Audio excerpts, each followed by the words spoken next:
nous allons continuer et nous allons installer Node.js. Avant de le faire, je vais lire cette partie.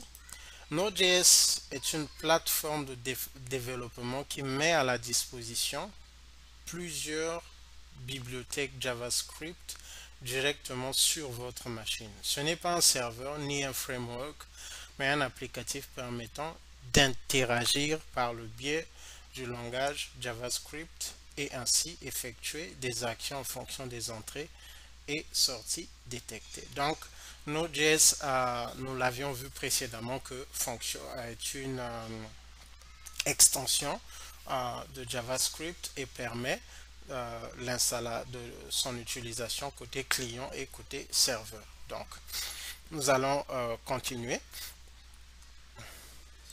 apt-get install Node.js.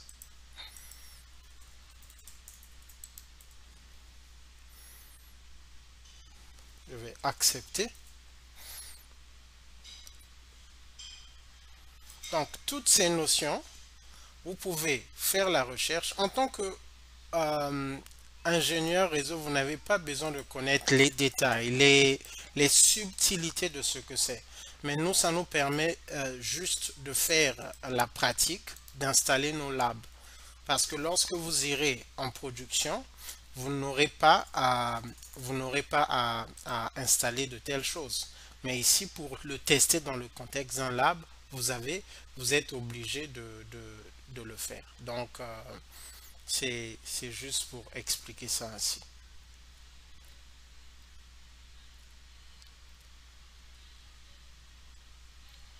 Ok, donc j'ai besoin de mettre à jour une commande. Je vais le retrouver lors d'un précédent test.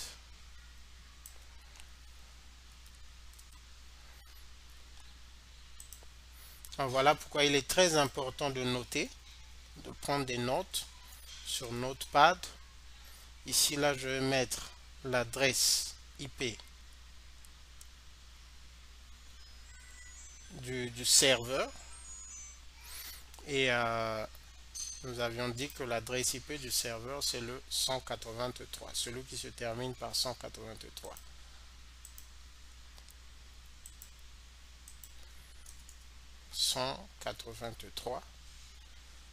Je vais prendre ça, copie.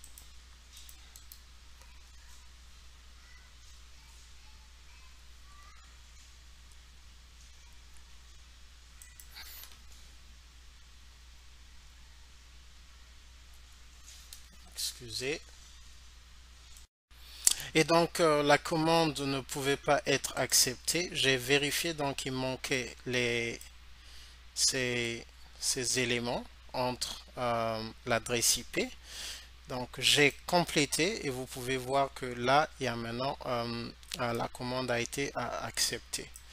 Donc avant de continuer, j'ai essayé, pour continuer, j'ai essayé cette commande. J'ai été bloqué parce que the update command takes no arguments. Donc après j'ai installé, j'ai fait une recherche, j'ai retrouvé cette commande que j'ai ajoutée ici. Et donc je vais maintenant appliquer cette commande.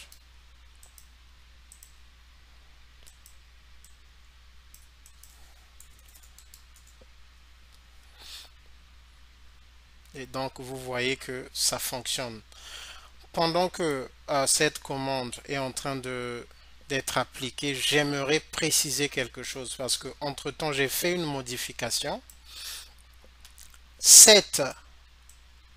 J'avais appliqué ces commandes lors des sessions précédentes, lorsque j'avais installé le PAF de Java. Ce ne sont pas les bonnes commandes, donc je vais les prendre parce que ces commandes font partie de la première option.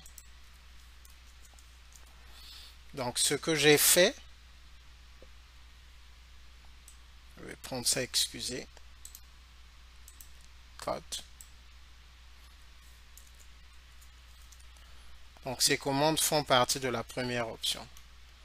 pour la deuxième option que j'ai utilisée, donc mon Java, je l'ai installé en headless et pour installer le path de Java Home, c'est la bonne commande et celle-ci.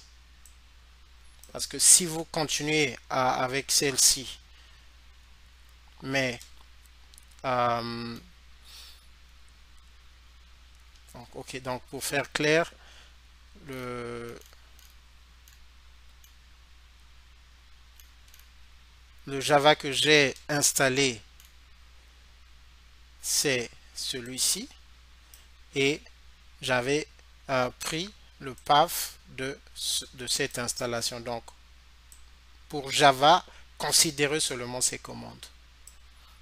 Ne prenez pas ces commandes, sauf si les commandes de l'option 1 fonctionnent avec votre installation, votre version. Parce que si vous continuez, arriver lorsque vous allez essayer d'installer, d'activer Open Daylight, vous aurez une erreur. Donc, je vais continuer. Donc, cette commande a été pris effet. Donc, au fur et à mesure que vous n'avez pas besoin de connaître les détails, tels que j'ai dit, c'est des systèmes d'exploitation, c'est très complexe. Et ce que nous voulons, c'est installer notre système et tester le fonctionnement de SDN. Donc, je vais vérifier les fichiers qui sont dans le système. Cette commande me permet de rentrer dans ce fichier cd et puis le nom du fichier. Vous voyez, je suis dans le fichier et donc pour activer, pour ouvrir Open Daylight, je fais bin caraf. Et donc là, Open Daylight est en train d'être ouvert. Là, j'ai ouvert.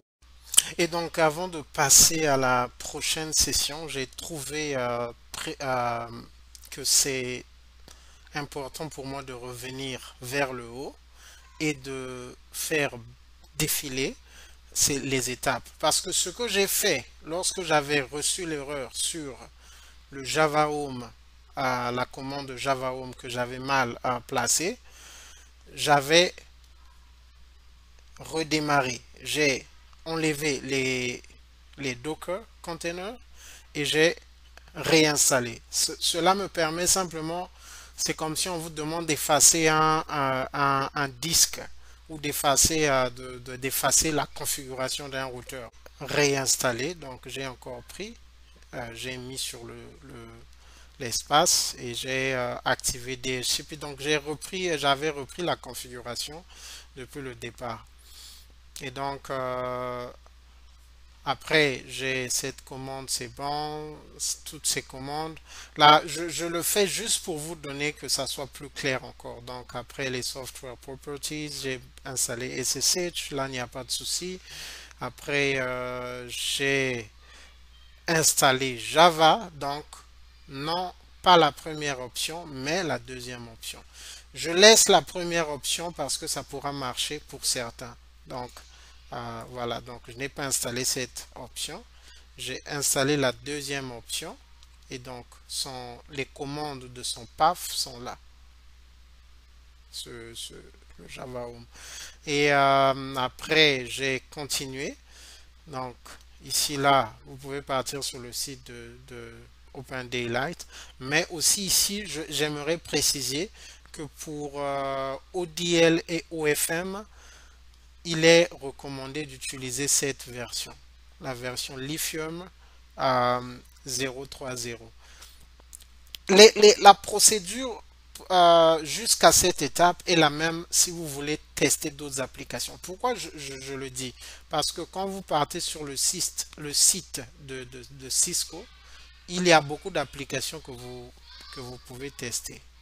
DevNet, développe Cisco. OK.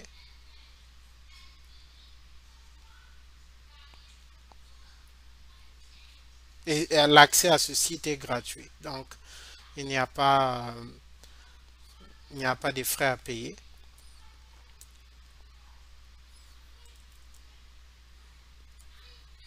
Open Flow.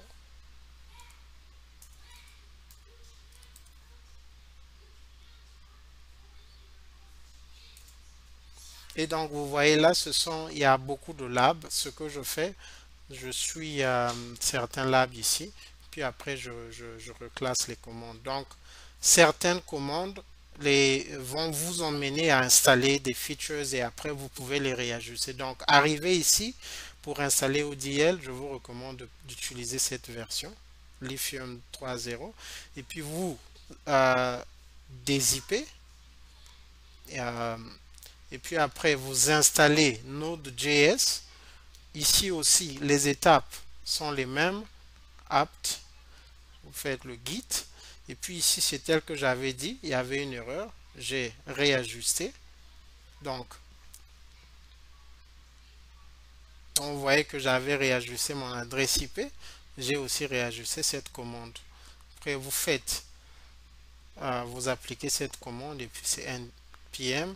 Donc, après, j'ai activé ODL. Donc, lors de la prochaine session, nous allons installer les features de ODL et puis activer les sessions SSH et rentrer dans les browsers. Merci.